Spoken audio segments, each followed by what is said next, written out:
तो नमस्कार दोस्तों, गुड इवनिंग। आप सभी का बहुत बहुत स्वागत है हमारे इस पैरामेडिकल के यूट्यूब चैनल टोटल लर्निंग पे। तो दोस्तों, आप सभी को बता दूं कि आज हम लोग जो क्लास करने वाले हैं ना, इस क्लास में आपको बड़ा ही मज़ा आने वाला है, क्योंकि आज हम लोग दोस्तों केमिस्ट्री का, ठीक है, साइंस में आज से हम लोग केमिस्ट्री का पहले कवर करेंगे, जिसमें हमने स्टार्ट किया है चैप्टर फर्स्ट।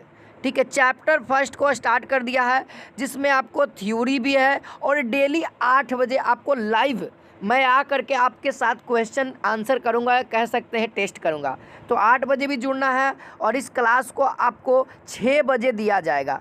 डेली आपको 6 बजे क्लासेस दे दी जाएगी और फिर उसके बाद 8 बजे मैं लाइव आऊँगा और आपसे क्वेश्चन आंसर करूँगा। ठीक है, तो डेली आप सभी लोग 6 बजे जुड़िएगा और 8 बजे जुड़िएगा। ठीक है, तो चलिए, और जो लोग टेलीग्राम चैनल को नहीं ज्वाइन किए, पीडीएफ मिलेगा टेलीग्राम पे ही, तो टेलीग्राम पे जाकर के सर्च करिएगा टोटल लर्निंग और ज्वाइन करिएगा पीडीएफ और क्विज के लिए। ठीक है, तो चलिए दोस्तों, हम लोग शुरू करते हैं। जल्दी जल्दी से शेयर कर दीजिएगा जो लोग नहीं शेयर किए। तो पहला चैप्टर हमको क्या पढ़ना है, तो पढ़ना है द्रव्य एवं इसकी अवस्थाएँ, जिसको अंग्रेजी में हम लोग कहते हैं मैटर एंड इट्स स्टेट, यानी कि स्टेट का मतलब अवस्थाएँ।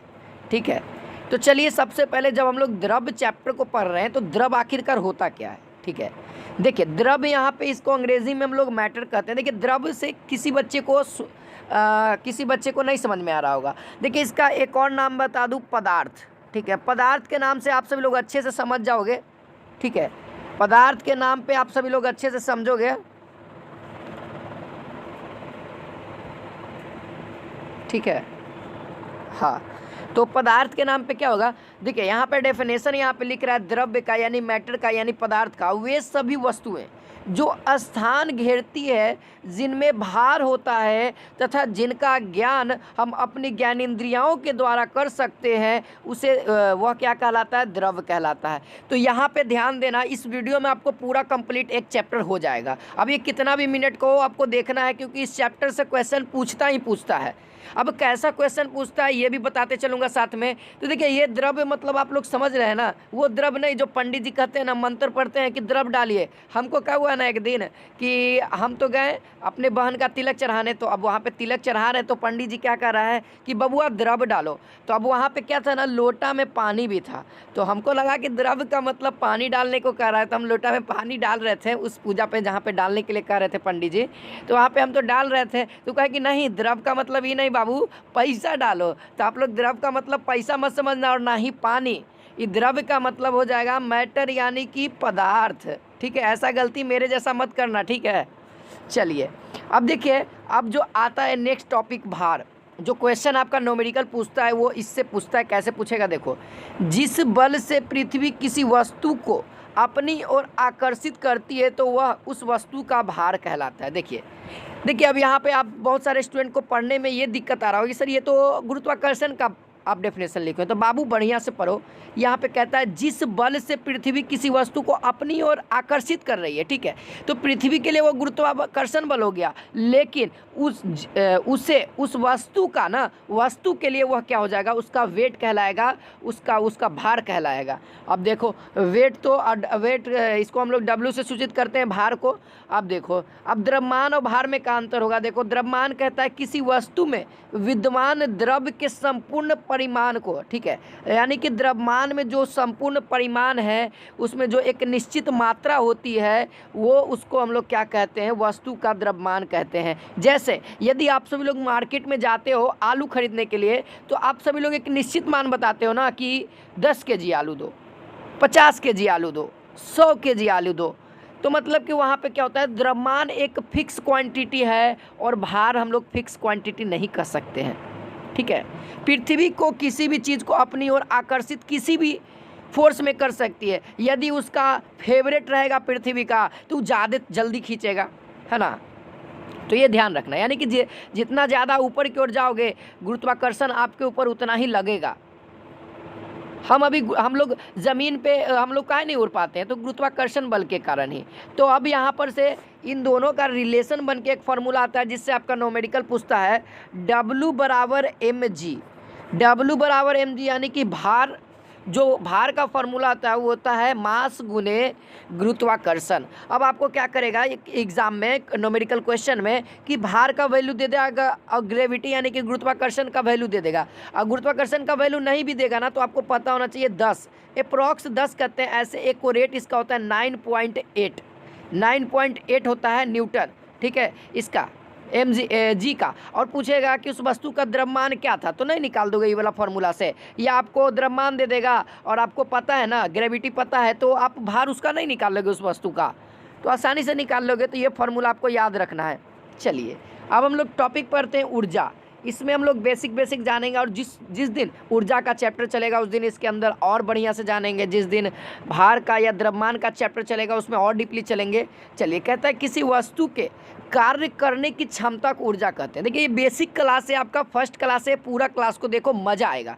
देखो कहता है ना ऊर्जा कहता है कि कार्य करने की क्षमता को हम लोग ऊर्जा कहते हैं। अब देखो आप कोई काम करोगे ना तो उसमें ऊर्जा लगेगा ही लगेगा। अब मान लो कि कोई एक आदमी है, अब वो 10 साल से भूखे है, 10 साल से भूखा है, जिंदा नहीं रहेगा। चलो हम लोग मान लेते हैं 5 दिन से वो भूखा है, तब उसमें क्या होगा, एनर्जी कम होगा, वो खाने नहीं खा रहा है तो बेचारा सूख गया होगा ना, तो सूख गया होगा तो उसको शरीर में कम ऊर्जा होगा। अब जो तुम खाए पिए, जैसे कि हम खा लिए पी लिए, हम कहीं सहते उते नहीं है भाई, हम कहीं सहते नहीं है कोई त्यौहार में नहीं। तो अब यहाँ पे बात आया खाने पीने में सबसे पहले जोर देना। एक तो ऐसी एक लीवर के और सहेंगे तो और दिक्कत होगा, है ना। तो अब जो हम काम कर लेंगे, जो हम खा रहे हैं डेली, वो हम जो काम कर लेंगे वो 5 दिन से भूखा आदमी नहीं कर पाएगा क्योंकि उसके पास ऊर्जा ही नहीं होगा। और आप सब लोग कहते हो ना कि अरे यार भूखा वो क्या थे सहले थी और गिर गई, है ना। तो यही होता है, उसके अंदर जो एनर्जी होती है ना वो नहीं मिल पाता और बेहोश हो जाती है। तो एनर्जी में कौन कौन सा एनर्जी हो जाता है, प्रकाश ऊर्जा हो जाता है, उष्मा ऊर्जा हो जाता है, विद्युत ऊर्जा होता है। अब एग्जाम में आपका पूछेगा ना कि प्रकाश ऊर्जा को विद्युत ऊर्जा में कौन बदलता है, प्रकाश ऊर्जा को विद्युत ऊर्जा में कौन बदलता है, या यांत्रिक ऊर्जा को विद्युत ऊर्जा में कौन बदलता है ना। यांत्रिक ऊर्जा को विद्युत ऊर्जा में कौन बदलता है, या विद्युत ऊर्जा को यांत्रिक ऊर्जा में कौन बदलता है।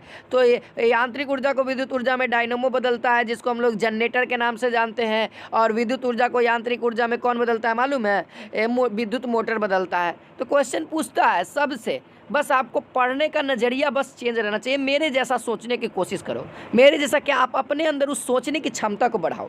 चलिए अब हम लोग अगला टॉपिक देते हैं, द्रव्यमान तथा ऊर्जा के संबंध। देखो न्यूमेरिकल क्वेश्चन यहाँ से भी आएगा। कैसे आएगा देखो, कैसे आएगा अब इसको देखो। यहाँ पे कहता है अंग्रेजी में relation between mass and energy. देखिए रिलेशन कर रहा है एनर्जी और मास में, क्या कहता है। तो देखो जो एनर्जी और मास के बीच जो रिलेशन है ना उसको हम लोग आइंस्टीन का समीकरण कहते हैं। मालूम है इसी नियम को लेकर के, इसी समीकरण को लेकर के आइंस्टीन बहुत ज़्यादा प्रचलित हुए थे इस नियम में भी। ऐसे तो प्रचलित है ये थे, प्रचलित किस पे थे कि वो जहाँ जाते थे ना वो अपन घरे भुला जाते थे। अब उनको क्या होता था ना कि एगो पेजा में लिख लेते थे, एक दिन पेजा में लिख लिए और पैकेट में रख लिए जाए। अब मान लो कि कहीं भुला गए तो आप देखो तो हमको ये पता पे जाना है, देख लीजिए तो तनी मनी हाँ तो यहाँ पे है, तो बता देता था राहगीर यानी कि राह पे चलने वाला।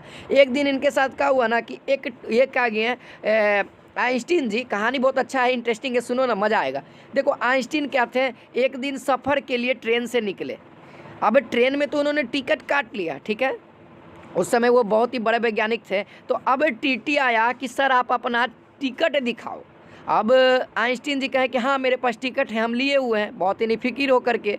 तो अब वो निकालने लगे, अब पॉकेट में जैसे ही हाथ डाले अब तो है ये नहीं है टिकट, अब क्या किया जाए।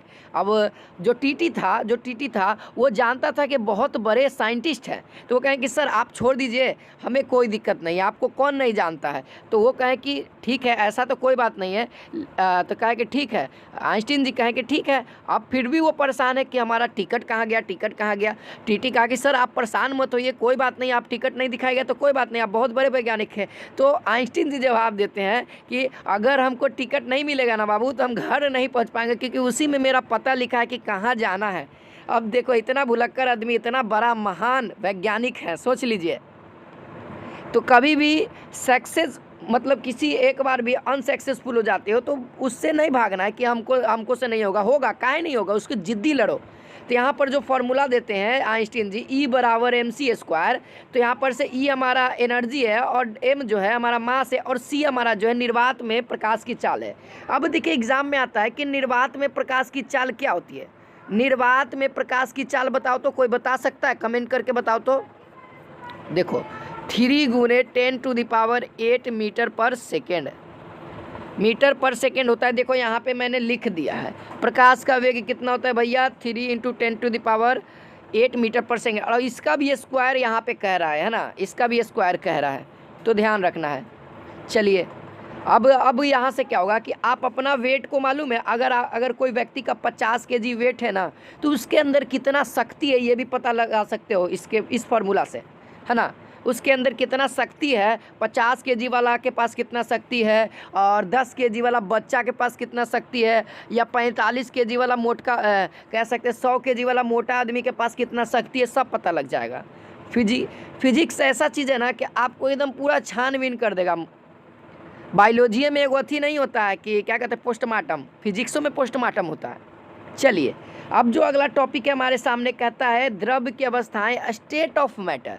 स्टेट ऑफ मैटर बाबू क्या है, इसको देख लो इसको देख लो। कहता है द्रव के मुख्य रूप से 3 है, ऐसे कितना होता है मालूम है, ऐसे 5 है, लेकिन मेनली रूप से 3 है। लेकिन हम यहाँ पे 5 को बताएंगे। सबसे पहला आपको ठोस अवस्था है, दूसरा द्रव्य अवस्था है, तीसरा गैस अवस्था है, चौथा जो है ना वो है प्लाज्मा।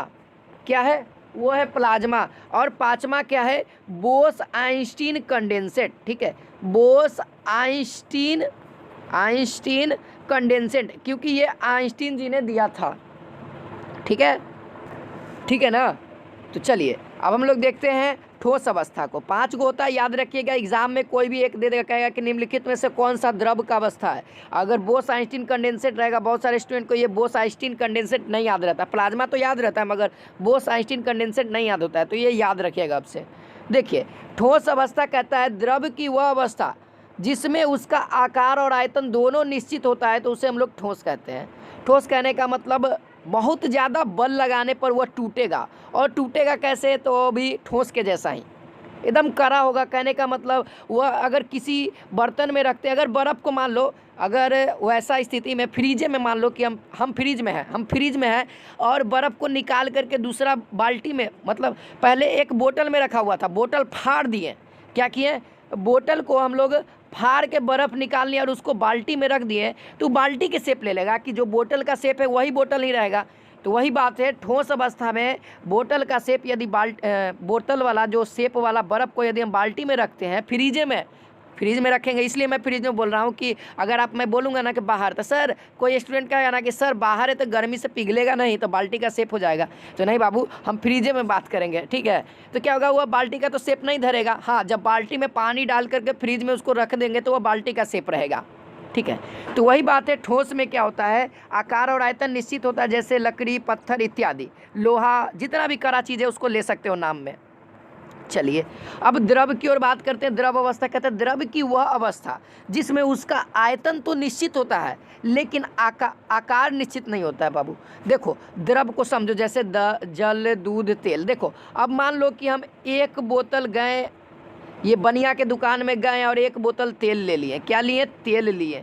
अब मालूम है तेल किस आकार का होगा, तो बोतल के आकार का होगा। बोतल का आकार कैसा होता है, तो कुछ इस तरीके से होता है ना, तो इस आकार का रहेगा तेल अभी। और जब इसको हम लोग कढ़ाई में डालेंगे ना तो कुछ गोल आकार का हो जाएगा। तो यहाँ पे देखिए पहले क्या था, तेल था जो बोतल के आकार के है, अब कढ़ाई में डालने के बाद कढ़ाई के आकार हो गया। यानी कि इसका जो शेप है ना, आकार है ना, वो मतलब निश्चित नहीं है, यानी फिक्स नहीं है, तो उसको हम लोग क्या कहेंगे, द्रव कहेंगे। हाँ, लेकिन आयतन फिक्स है। यदि हम मार्केट से 1 लीटर तेल लाते हैं तो कढ़ाई में डालने के बाद आधा लीटर नहीं होगा, वो 1 लीटर होगा। हाँ, जब गैस चलावेंगे, उसमें छानेंगे पूरी उड़ी, तब जाकर के ख़त्म होगा, पूरी में लगेगा, पूरी में लगने के बाद हमारे पेट में जाएगा। ठीक है, तो ख़त्म होगा। चलिए अब हम लोग गैस अवस्था को पढ़ लेते थोड़ा बहुत। गैस अवस्था कहता है द्रव की वह अवस्था जिसमें उसका आयतन तथा आकार दोनों ही निश्चित नहीं होता है, गैस कहलाता है। देखो अब एक दोनों वैल्यू नहीं है। अगर मालूम है कहे मान लो कि हम एक क्या कहते हैं सिलेंडर, अभी आजकल मालूम है कोरोना काल में सिलेंडर गैस ऑक्सीजन का सिलेंडर नहीं मिल रहा है। अब मान लो ऑक्सीजन वाला सिलेंडर को हम खोल दिए तो अब क्या होगा, अब उसको खोल देंगे तो क्या होगा, उसमें जितना सिलेंडर लिए मान लो कि कितना 1 लीटर लिए थे, 1 लीटर ऑक्सीजन लिए हैं, तो मान लो खोलने के बाद 1 लीटर रहेगा, उकरा में पता लगेगा कि 0 रहेगा।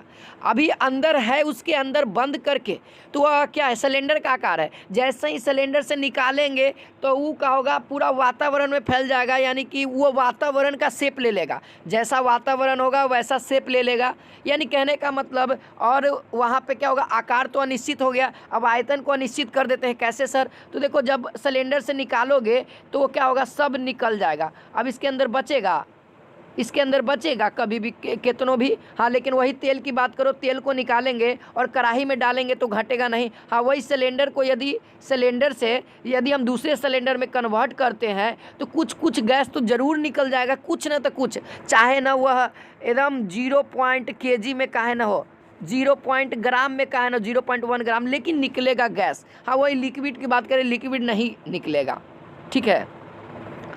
तो ये रहा, जैसे में वायु, ऑक्सीजन, हाइड्रोजन, नाइट्रोजन, जितना भी गैस है उसका नाम ले लो। चलो अब देखो यहाँ पे कहता है तरल पदार्थ क्या है, फ्लूइड्स। फ्लूइड्स यानी कि तरल पदार्थ क्या है, तो द्रव तथा गैसों में बहने वाले गुण को हम लोग तरल पदार्थ कहते हैं। देखो अब चाहे वह द्रव वाला वस्तु हो चाहे गैस वाला वस्तु हो, यदि उसमें बहने का गुण आया ना, यानी वह पानी कैसे बहता है, झरना कैसे बहता है, तो वही बहने का यदि गुण आ गया, चाहे गैस में हो चाहे द्रव में हो, तो उसको हम लोग क्या कहेंगे, तरल पदार्थ कहेंगे, याद रखना। अब देखो जो चौथा है ना, जो चौथा क्या कहते हैं, चौथा पदार्थ की अवस्था यानी कि द्रव की अवस्था। द्रव मतलब वो नहीं समझना पंडित जी रुपया वाला, हम तो समझ गए कि पानी डालेला तो पानियों डाल रहे थे वहाँ पर ही, लेकिन फिर पंडित जी बोला बाबू पानी नहीं डालो पैसा डालो, तब जाकर पैसा डाले हम। चलिए ब्रह्मांड में पदार्थ का अधिकांश भाग आयतन अवस्था में पाया जाता है, यही आयन अवस्था में, ठीक है, आयन अवस्था में पाया जाता है, तो उस आयनीकृत अवस्था को प्लाज्मा कहते हैं, ठीक है। आयन यानी कहने का मतलब जैसे एक पार्ट, छोटा पार्ट होता है ना, उस तरह में, ठीक है। तो जितना भी पार्ट है ना, अणु जिसको कहते हैं ना, अणु, वही उसी को हम लोग क्या कहते हैं, प्लाज्मा के, उसी को अवस्था को हम लोग क्या कहते हैं, प्लाज्मा कहते हैं, ठीक है। वो मेन टॉपिक यहाँ पे है द्रव का वर्गीकरण, यानी पदार्थ का क्लासिफिकेशन, पदार्थ कितने प्रकार के होते हैं।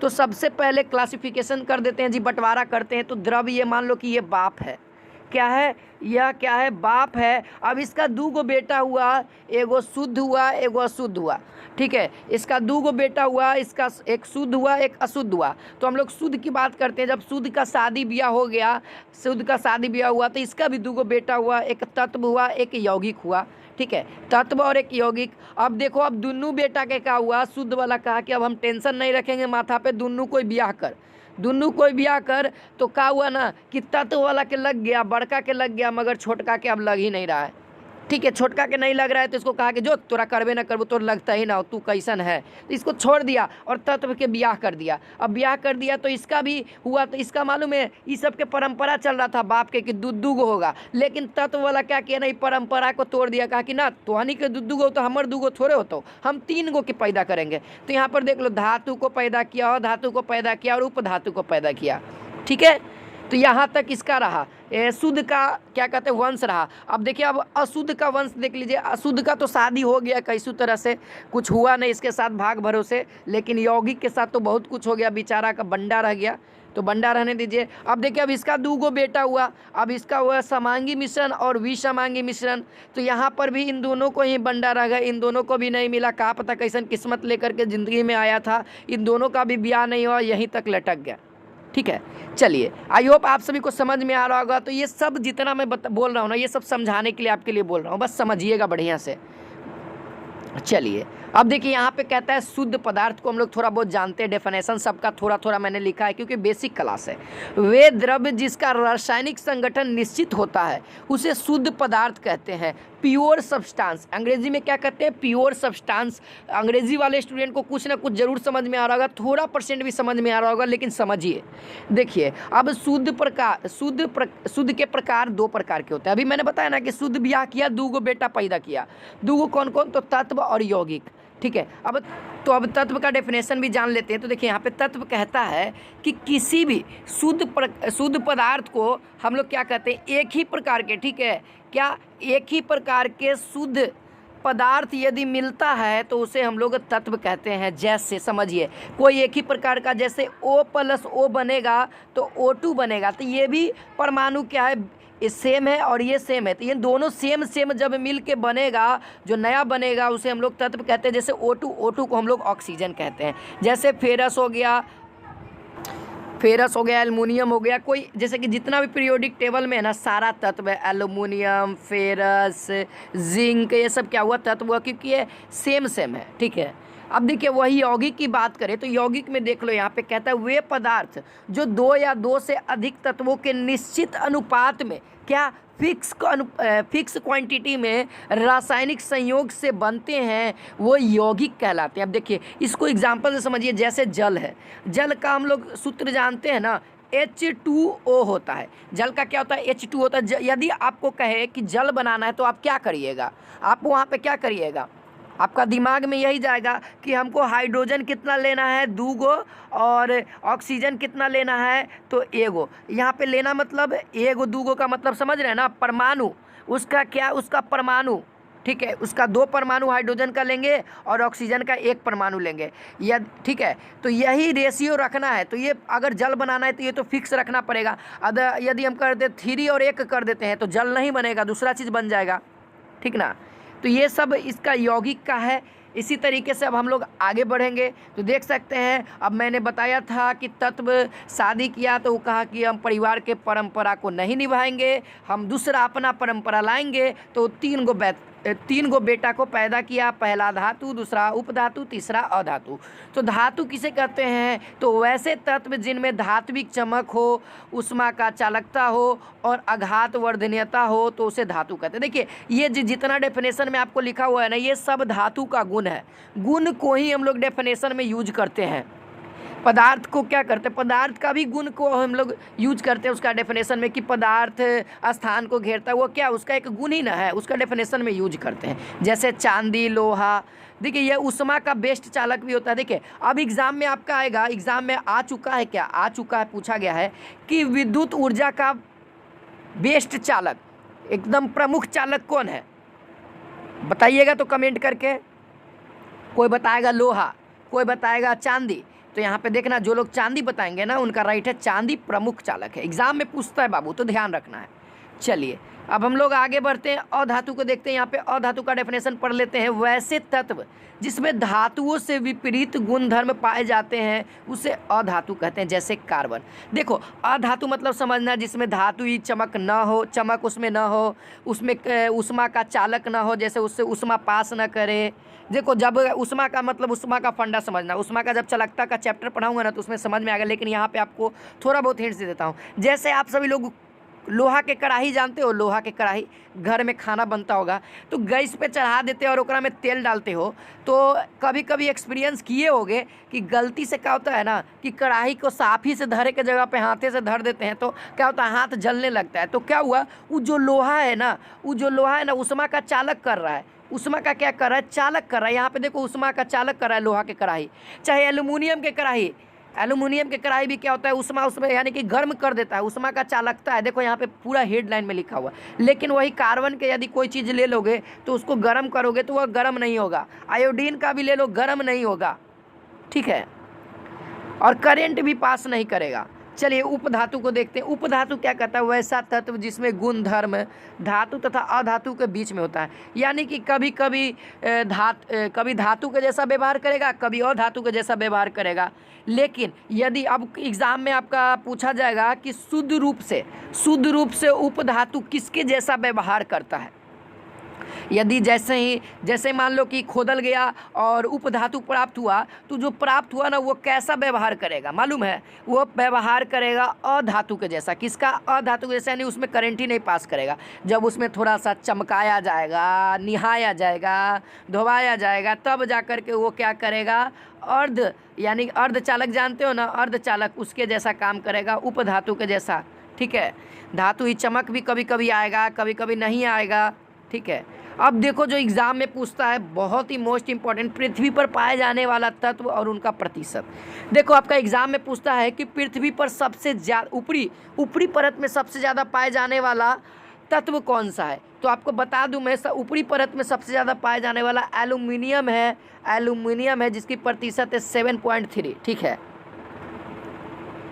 ऑक्सीजन कितना परसेंट है? तो 4.9%। तो ऑक्सीजन को हम लोग नहीं लेते हैं। ऊपरी परत में क्या क्या होता है? एल्यूमिनियम होता है, ध्यान रखना है। और ये प्रतिशत आपको पता है एल्यूमिनियम का कितना है पृथ्वी पर, पोटेशियम का कितना है, सिलिकॉन का कितना है, लोहा का 4.1 है, सोडियम का देख लो 2.3 है, एग्ज़ाम में आता है। ठीक है, अब देखो अब हमारे शरीर में जिस तत्व की क्या कितनी प्रतिशतता है, तो देखो ऑक्सीजन का सबसे ज़्यादा है हमारे शरीर में 65.0 यानी 65%, कार्बन 18%, हाइड्रोजन 10%, नाइट्रोजन 3%, कैल्शियम 2%। अच्छा, कैल्शियम कहाँ कहाँ पाया जाता है मालूम है? कैल्शियम कहाँ कहाँ पाया जाता है आपको पता है? हाँ जी, जान लो, बहुत अच्छा। हड्डियों में, कहाँ पे? हड्डी में, और हमारे दांतों में भी पाया जाता है बाबू। दांत भी हमारा कैल्शियम का ही बना होता है, जिसके कारण मजबूत होता है। फास्फोरस कितना प्रतिशत होता है? 1%, पोटेशियम 0.35%, सल्फर 0.25%, सोडियम 0.15%। ये आपका क्या है? सामान्य मानव में, यानी कि जो ठीक ठाक है, बढ़िया से चल रहा है, घूम रहा है, डेली मॉर्निंग वॉक जाता है, इवनिंग वॉक जाता है, खाता पीता है, उस व्यक्ति के लिए बात कर रहा हूँ। ठीक है, न कि एकदम 2 महीना से बेड पे पड़ल है, कोरोना है उसको होइले, वैसा व्यक्ति की यहाँ पे बात नहीं हो रही है। ठीक है, तो दोस्तों आई होप आज का क्लास आपको बहुत ही इंटरेस्टिंग लगा होगा। तो प्लीज़ लाइक करिएगा, शेयर करिएगा अपने दोस्तों के पास। तो जय हिंद, जय भारत।